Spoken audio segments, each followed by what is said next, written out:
Ishte ora 5 mëngjesit e datës 8 shtator 1461 dhe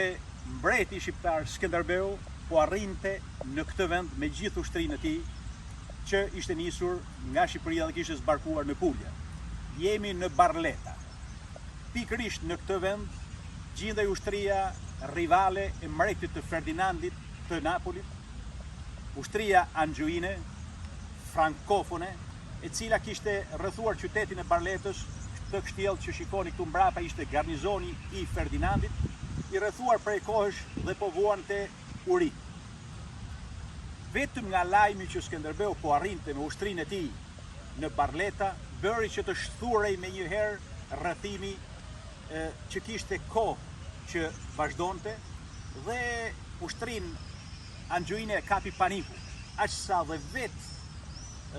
drejtuesit e ushtrisë, komandantët e saj, Orsini dhe Piccinino, morën arratim.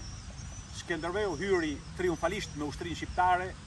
me kavalerinë e tij këtu në Barletta dhe u prit si hero nga banorët e këtij qyteti dhe u shpëtua froni i Ferdinandit të Napolit nga ndërhyrja e Skënderbeut me kërkesë të papës Pio i II në atë kohë dhe të Ferdinandit vetë, që ishte trashëgimtari legjitim i fronit të Alfonsit të Pestë, miku të ngushtë dhe alatit të Skënderbeut.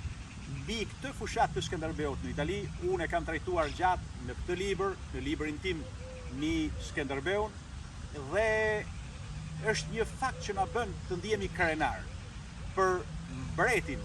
e Shqipërisë të shekullit të 15, që është padyshim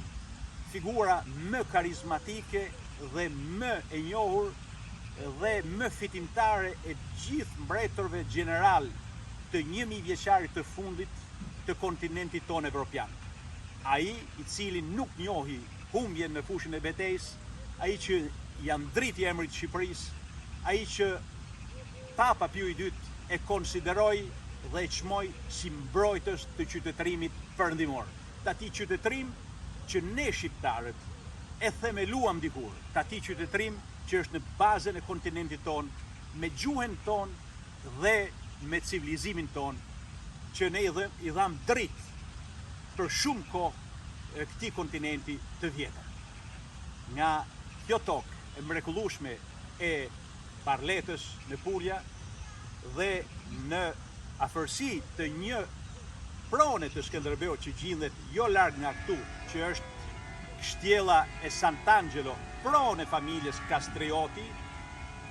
unë Alban Kraja, si gjithmonë, ju përshëndes dhe ju uroj çdo të mirë.